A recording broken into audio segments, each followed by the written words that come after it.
Hills family, thanks for joining us for this week's online teaching. I hope you'll make it to a microchurch this weekend. I know it's going to be cold, but microchurch is where it's at. It's where it's at. It's where we go to encourage one another, to pray for one another, to grow in our faith. So I hope you will make it a priority. What does it mean to be successful? What does it mean for you to be successful? In 2024, we're headed into the new year. But when we get to the end of the year and we look back on the year, like what would need to have happened for you to say, yeah, successful year. That was a good year. And does it make any difference for Jesus followers when we talk about success? Like as a Jesus follower, what does success look like? And I wish I could be in microchurch, in everyone's microchurch this weekend to talk about this topic, to talk about success and how it might look different for a Jesus follower versus someone who is not. We're starting a new series today called How to Be Unsuccessful in 2024. How to be unsuccessful in 2024. And the hope is not that you are actually unsuccessful, but that we would rethink what success means. That we maybe just take a different look at what success means. Because success, in general, it's a bit of a nebulous, a foggy idea. It's difficult to come up with just a clear definition of what success is, but it might be that success is defining what matters most to you, pursuing your goals with passion and purpose, and living a life that brings you satisfaction and fulfillment. That's not a bad definition. What brings you satisfaction, what brings you fulfillment. The dictionary defines success as a favorable or desired outcome, or the attainment of wealth, favor, or eminence. There are people in our culture who many would say are successful by some measure, some standard, and so I looked up to see what some of them had to say about success. And one person, Anne Sweeney, she is a businesswoman. She's considered, like if you look at the list of top business women, she's always listed there. She's on the board at Netflix. She was the president of the Disney Channel. She says about success, she says, define success on your own terms. Achieve it by your own rules and build a life you're proud to live.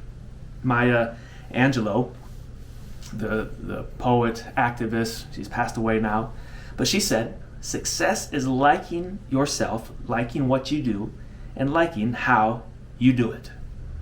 Former First Lady Michelle Obama says, success isn't about how much money you make. It's about the difference you make in people's lives. Dr. King put it this way. He said, we are prone to judge success by the index of our salaries or the size of our automobiles rather than by the quality of our service and relationship to mankind.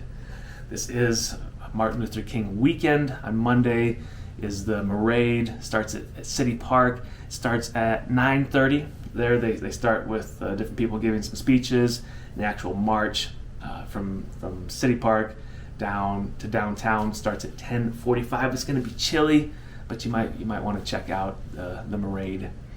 Another definition. This comes from Tony Robbins. Tony Robbins is a motivational speaker, self-help guru, and this is his take on success. My definition of success is to live your life in a way that causes you to feel a ton of pleasure and very little pain. Because of your lifestyle, have the people around you feel a lot more pleasure than they do pain. And I found two quotes by Tony that I thought worth quoting. So here's the second one.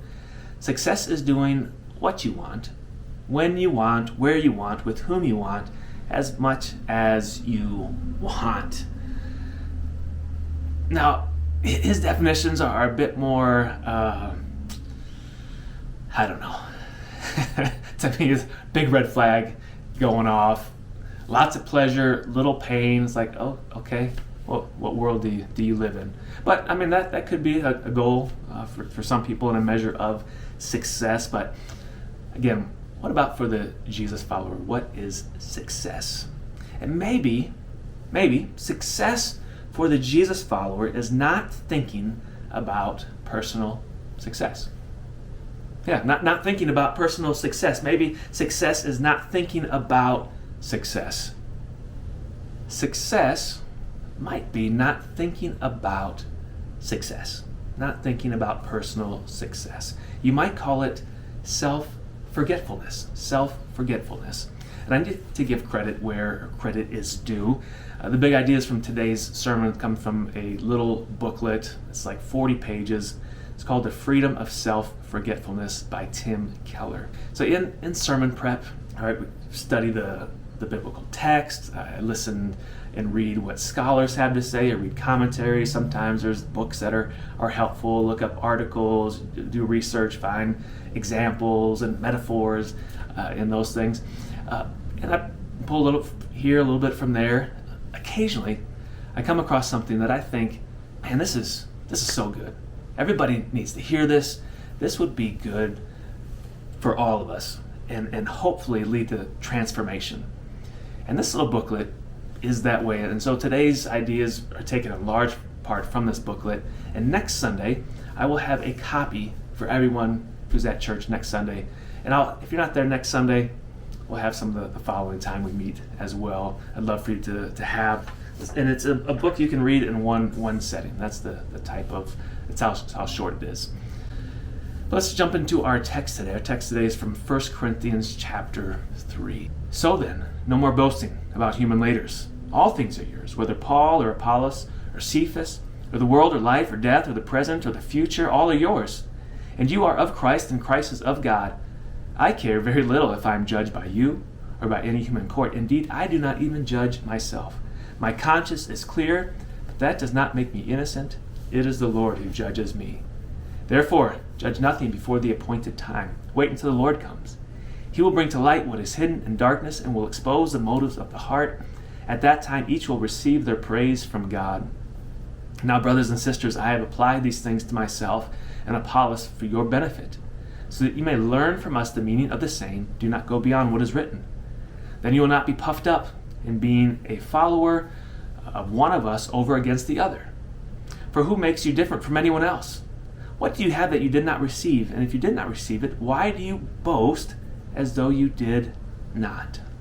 This letter is written from Paul to the church at Corinth, and the church at Corinth was a group of people from a variety of backgrounds, and they had a lot of pagan baggage with them that they brought to the faith, and really the church is quite in disarray. I mean, they were following Jesus, but Paul writes in 1 Corinthians, he just goes from one problem to the next. And one of the problems they had was that they were divided. They were divided over leadership. And so that's, Paul mentions some of the different people, Apollos, Cephas, Paul himself. And it's like, if you were back to college or maybe your school days, high school, and you had, there's a couple teachers like, yeah, those were good teachers. Your favorite teachers. I remember in college, if I had a good teacher, I was a front row student. I'm front row taking notes. If the teacher was boring, I remember this one teacher in particular, Mr. Collins. Oh, nice man. But it was like everything I could do. Just, that was a back row kind of class, just to get there. And so it's kind of like that in Corinth, is that Paul had started the church, but then some other leaders had come in. Apollos had come in and done some teaching there. Cephas, that's Peter, another name for Peter, had come in. And they weren't bad teachers. They weren't charlatans. They didn't do anything wrong. But the church there, instead of being grateful for the variety of leaders, they started to have like power plays around certain leaders. names. Like we're with Paul, and Paul, he's the one who discipled me, and the other ones were like, so what? We're with Peter. Peter's the rock, and it just became this cause for division. And Paul is showing us that this root cause for division, why they couldn't get along, and the reason that there's no step back. I mean, that was a very specific case. But if you pull that back, like the reason for division in the world, and the reason there's no peace, and the reason we have such a hard time living at peace with one another, and he says it's pride, it's boasting, it's comparison. Right? In verse 21, he says, no more boasting. And then the next chapter, in verse 7, he says, why do you boast? In verse 6, he says, don't be puffed up, don't be prideful. And then, so what causes our pride and our boasting? It's our view of ourself, what you might call our self-esteem or our ego. And until the 20th century, in most cultures, and this is true even in many traditional cultures today, most believe that if you had a view of yourself that was too high, like that was the problem. So we needed to bring people down a couple pegs or so. Like why do people abuse one another? Why do they commit crimes? Why do they do the bad things they do? Traditionally, the answer has been pride, or as the ancient Greeks called hubris. And hubris in the ancient Greek world was seen as a danger, because if you got too puffed up, you could offend the gods, and the gods would deal with you. They would take care of you. You'd face the wrath of the gods. In the West today, and especially in the United States, we take the opposite approach. So when you look at how we approach education, how we approach incarcerated persons, how we even pass a lot of legislation, or even the basis for a lot of counseling, we believe people misbehave or act out for lack of self-esteem. Like their view of themselves is too low. And so the traditional culture says you have too high a view of yourself. The modern culture says, no, the problem is we all have too low a view of ourselves. It's been a few years ago now, but in the New York Times there was an article called The Trouble with Self-Esteem. And the author, Lauren Slate, she looked at a number of studies, did quite a bit of research, and one of the things she looked at was the work of Nicholas Emler of the London School of Economics. And he says that self-esteem, it's overrated. It's overrated, and goes so far to suggest that it actually may be the culprit and not the cure for society's ills. For example, he says there is absolutely no evidence that low self-esteem is particularly harmful. It's not at all a cause for poor academic performance. People with low self-esteem seem to do just as well in life as people with high self-esteem. In fact, they may do better because they often try harder. And then he goes on to say that those with a high view of themselves have a hard time receiving feedback, which can lead to other issues. Right? So if you view yourself with very high self-esteem, and someone provides some feedback, a little bit of critique, like our natural tendency is self-defense, because we're good. Like we're up here. That's what he says. He says people who believe themselves to be among the top 10% of any dimension may be insulted and threatened when everyone asserts that they are in maybe just the 80th or 50th or 25th percentile. In contrast, someone with a low self-esteem who regards himself or herself as being merely in the top, say, 60%, would only be threatened by the feedback that puts him or her in the 25th percentile. In short, the more favorable one's view of oneself, the greater range of external feedback that will be perceived as unacceptably low. So we feel threatened, we act out if we have too high a view of ourselves. And as the article concludes, it says people with high self-esteem pose a greater threat to those around them than people with low self-esteem. Very, very interesting. Very counter-cultural. So what do we do with this? So the traditional view of the self says the way you deal with problems is to clamp down on people, you convict people, you call them out, they're bad. It pushes people down. We gotta bring them down.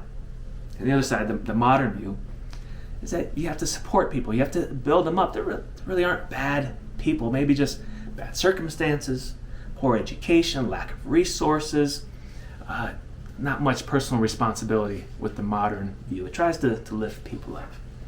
So which is it? Should we go more with the traditional view? Should we say embrace the more modern view? What Paul does in this passage is he gives us a third way. And it's not like half the traditional view, half the modern view, and merge them together. He gives us something that's on a completely different map altogether. And Paul's going to show us three things in this passage. He's going to show us the natural condition of the human ego, the supernatural condition of a heart transformed by the gospel, and how to get it. You'll be relieved to know that today we only have time to cover the first. I originally intended to cover all three of those, and as I was preparing, I was like, this ain't happening. And so we will cover the second two next week. But the first, the natural state of the human self, of our ego. 1 Corinthians 4, verse 6.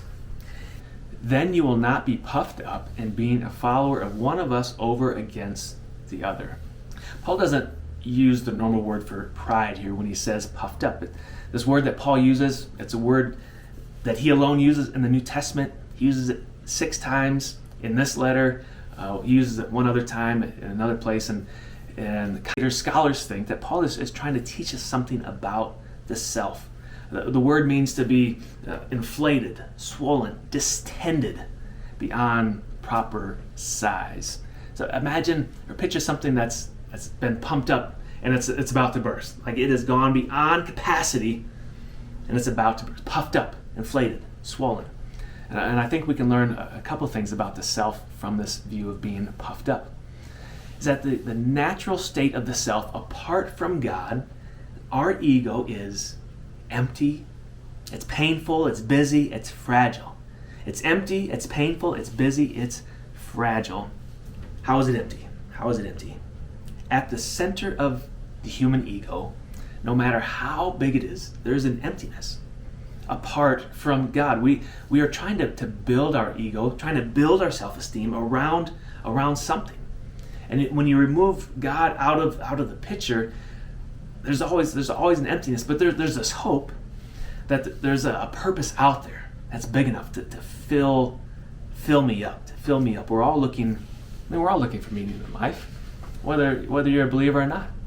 Whether you're a Jesus follower, you're an atheist, we want purpose, we want meaning. And so we're looking for that. There was a philosopher and theologian a couple hundred years ago, Soren Kierkegaard. Fun name. But he says that the normal human ego searches for something that will give it a sense of worth, a sense of specialness, a sense of purpose. And it builds itself on that.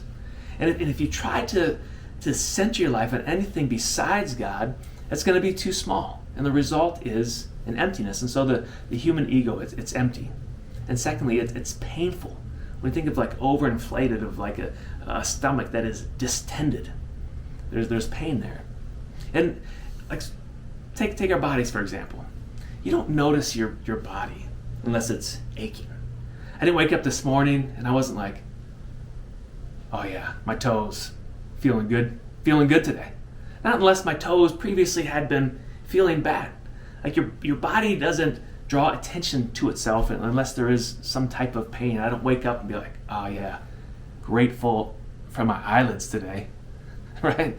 Like that's just not the way. It's not until we got the ache in my back or the shoulder that's not working, it's calling attention to itself. But there is something wrong about our self, our ego, because we are always drawing attention to ourselves. It's just kind of our natural human tendency. We're thinking about how we look and comparing ourselves to other people and how we've been treated and mistreated, and our ego is hurt. So just walking around doesn't hurt my toes unless there's something wrong with them.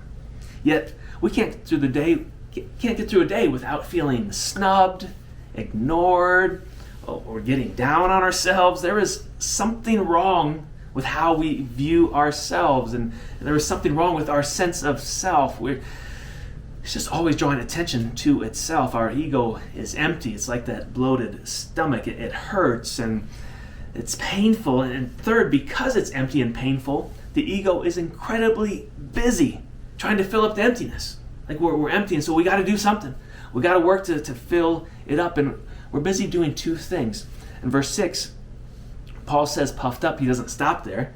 He goes on to say, then you will not be puffed up in being a follower of one of us over against the other. Paul's talking about being puffed up by comparison. And that's what the normal human ego does. We are comparison machines all day long, every day. Yes, unless we push back against it, we are comparing ourselves all the time. C.S. Lewis in Mere Christianity writes, pride is essentially competitive. Pride gets no pleasure out of having something, only out of having more of it than the next man.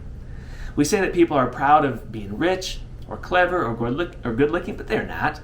They're proud of being richer or cleverer or better looking than others. If everyone else became equally rich or clever or good looking, there would be nothing to be proud about.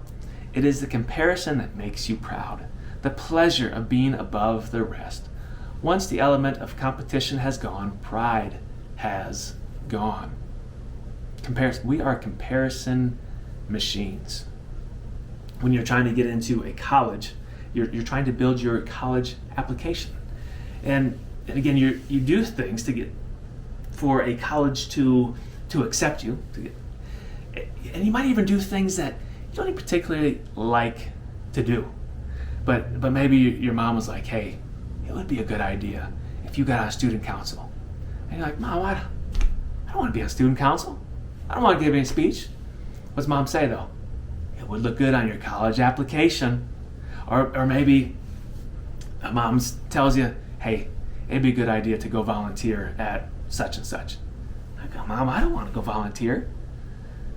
It would look good on your college application. So you go do it. I mean, think back to your college application, or if you had one, and all the things that we do to try to build our application to compare ourselves to others, that we match up. And even after college, we're not putting together necessarily an application, but we're putting together a life resume all the time. We're putting together, and that's why, like, if you can't rest, if you are just always busy, and I don't mean like, sometimes it's here in Colorado we live active lifestyles, and so we just by nature have. But if you can't stop and rest, if your normal response when someone asks you like, hey, how you doing? Oh, busy, whoo, busy. What is that? We are trying to build our empty egos. We are boasting. We are recommending ourselves. And when our ego is empty and painful and busy, it's also fragile. Or in Greek, you might say fragile, right? Fragile. It must be Italian.